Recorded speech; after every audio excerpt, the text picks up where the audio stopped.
Mauá, região metropolitana de São Paulo.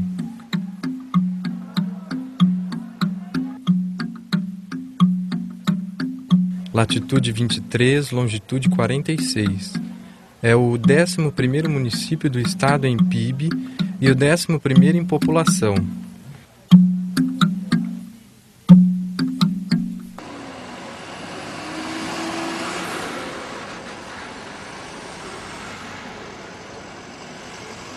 Emancipada em 1954.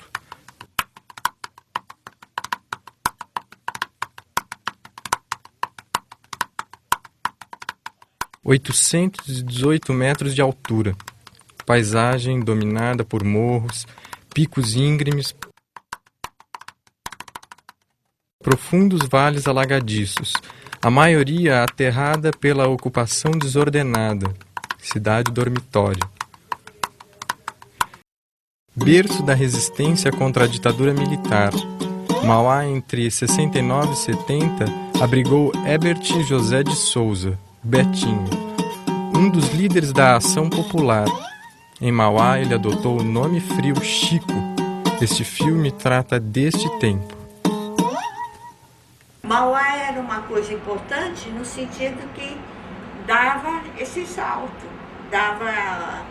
Por exemplo, tinha os filhos dos operários lá que militavam junto com o Betinho, né? Então é um primeiro passo. O Chico, né? A gente chama de Chico, né? Betinho, Herbert, né? É tanto nome, né?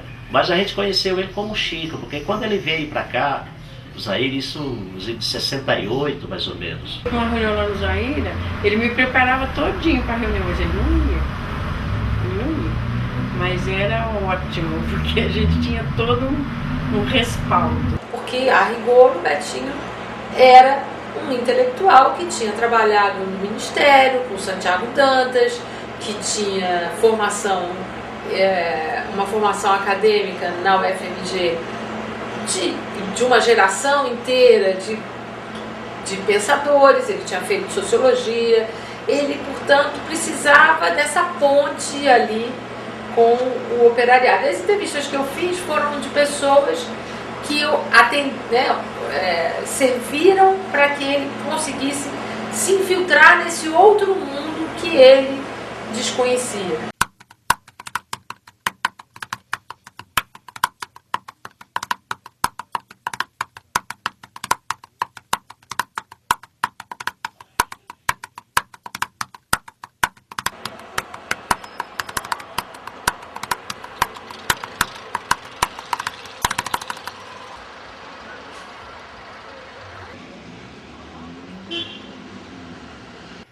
Tinha a igreja São Paulo Apóstolo ali no Jardim Zaira, né? Que ali era assim, era um grande centro ali de jovem, né? Os jovens se reuniam, nós tínhamos até o que nós chamava de uma equipe jovem. Aí eu fui conhecendo na igreja, eu fui conhecendo as pessoas e tal, aí conheci o Gil, conheci a Gilda. Minha juventude basicamente foi toda participando da JOC. A JOC dava assim uma formação, né? Existia JOC, JUC, JEC. Como o padre Prachedes, que era o nosso pároco, tinha uma visão bastante avançada do ponto de vista político, né? Ele tinha uma visão da filosofia social da igreja.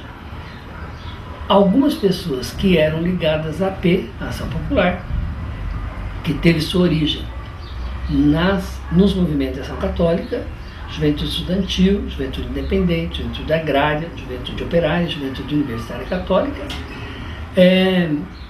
Então, a AP tinha uma certa, digamos assim, uma certa facilidade de se envolver aonde tinha movimentos populares organizados através das comunidades da Igreja Católica. A IAP, marxista-leninista, começou a se estruturar aqui do Zaire. E esse pessoal acabou trazendo outros militantes da AP. E no meio desses veio o Betinho. Alguns tinham documento falso, como é o caso do Betinho, né? Que o Betinho conseguiu, com documento falso, ele conseguiu inclusive ser empregado na Porcelana Schmidt, trabalhou lá. o grande lema era viver junto, comer junto, trabalhar junto. Então, o Betinho, que era um intelectual, uma pessoa cuja grande contribuição para um Brasil menos desigual se dava até então no campo das ideias, o Betinho, seguindo essa nova orientação da PML, ele vai para Mauá tentar ser operário.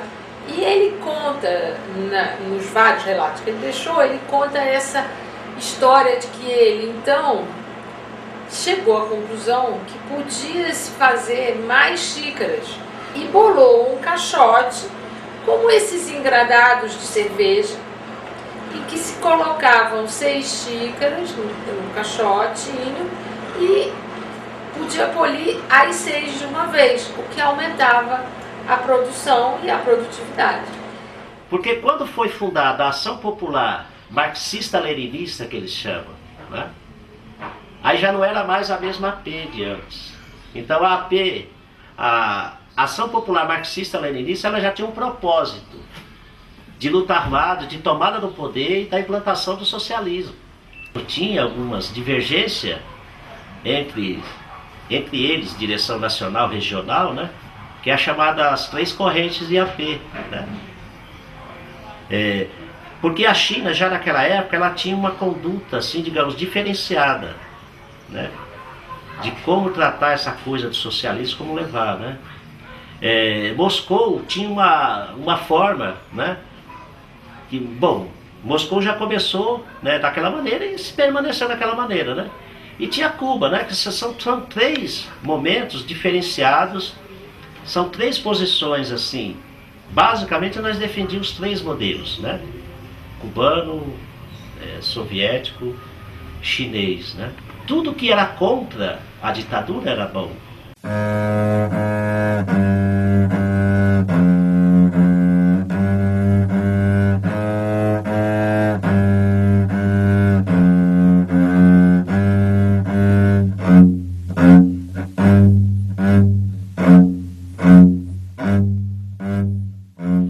Em função disso, sempre se propunha que a gente fizesse uma ação.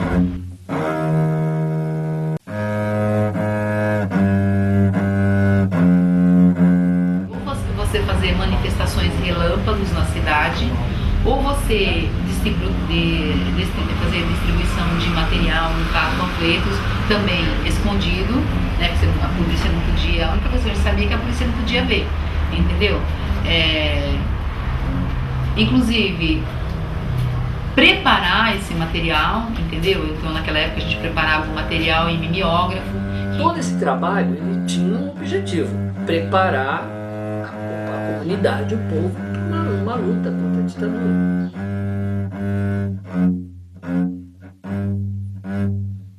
Eu lembro, por exemplo, do 1º de maio, na Praça da Sé, de 1968. Então todo mundo foi para a Praça da Sé, aí teve muitas falas, muitos oradores falando, teve muita bomba, muita polícia, muito cachorro, cavalo, sabe, assim, muita gente presa. Então era um corre-corre, aquela coisa, aquela fumaça das bombas de gás lacrimogêneo, né? A cavalaria.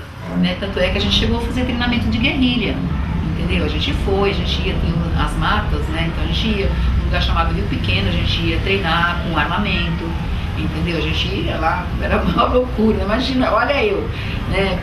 Pequenininha, menor de idade, com uma arma na mão, entendeu? E a gente rastejava por quê? Porque era um meio que a gente estava tentando organizar para enfrentar a polícia. Nós fomos denunciados por um cara que era da Marinha, a inteligência da Marinha chama Senimar. E exatamente o Senimar tinha a função de cuidar da AP. A Ação Popular era a responsabilidade da Senimar. Você veja, caiu de bandeja na mão deles. Aí os caras vieram em cima da gente, já com nome quente, nome frio, dados mesmo bastante concretos. A gente estudava, a gente trabalhava.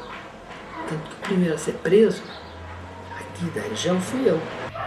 Então, segundo fontes aí, existia uma lista, né? E, bom, nós estávamos sendo perseguidos pela Senimar. Aí, quando nós descobrimos isso, qual foi a reação do Chico, principalmente, e da direção aqui regional? Falou, olha, pessoal, todos nós precisamos ir embora daqui, sair daqui, né?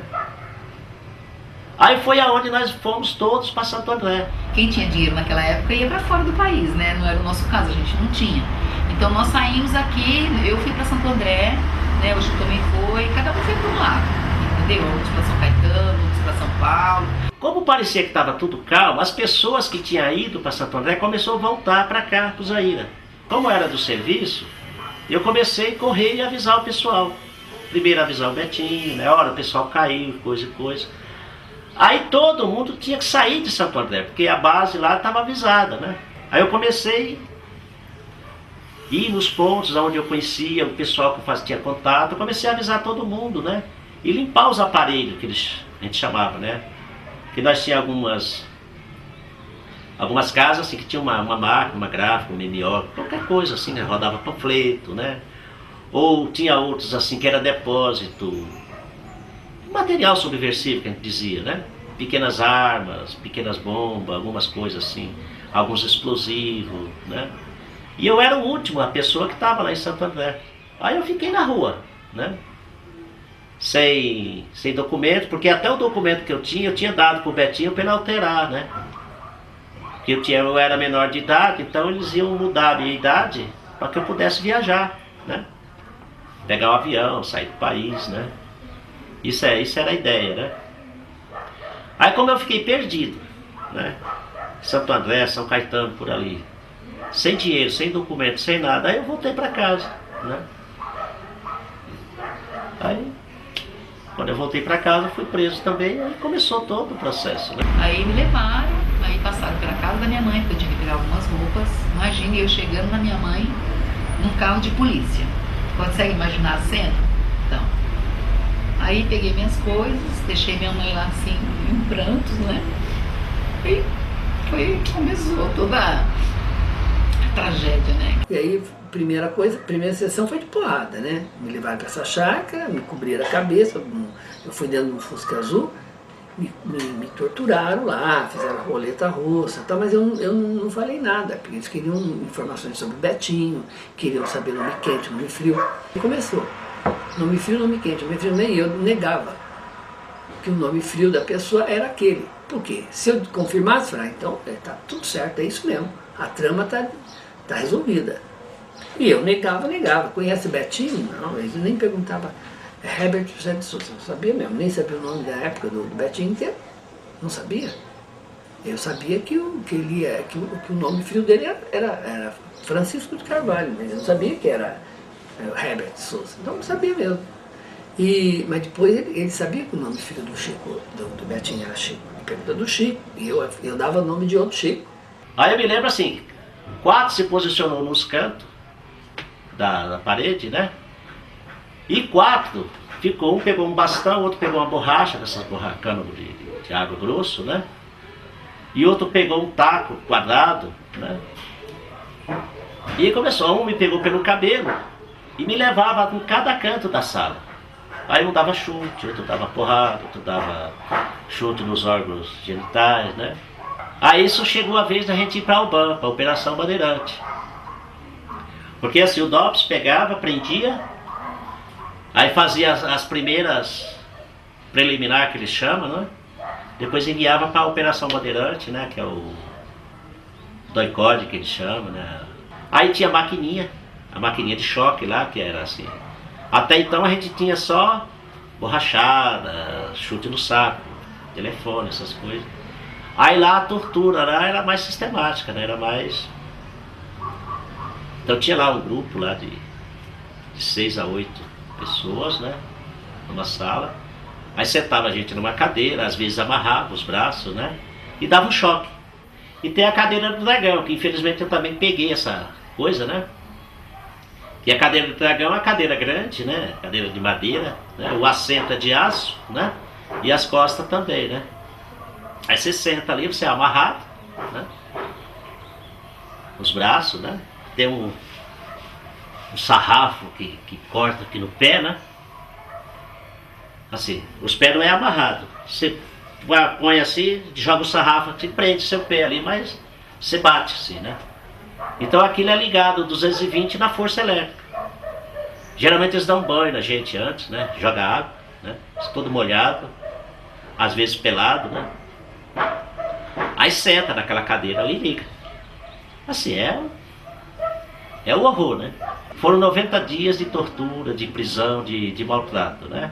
Eu, na verdade, fiquei presa 1 mês e 10 dias, né? Deu um total somando tudo de 40 dias. O Gil ficou 3 meses, 90 dias. O Olivier ficou um pouco mais de tempo. A Júlia, o Gil, algumas pessoas ficaram nessa faixa de 90 dias. Muitos foram presos e torturados, mas tiveram a percepção nesse processo de que o Betinho era a única pessoa que não podia cair. Que se ele fosse entregue no processo de tortura, ele seria morto. Então ele, Betinho, também percebe que ele é uma ameaça ao conjunto das pessoas, porque as pessoas vão ser torturadas para entregá-lo.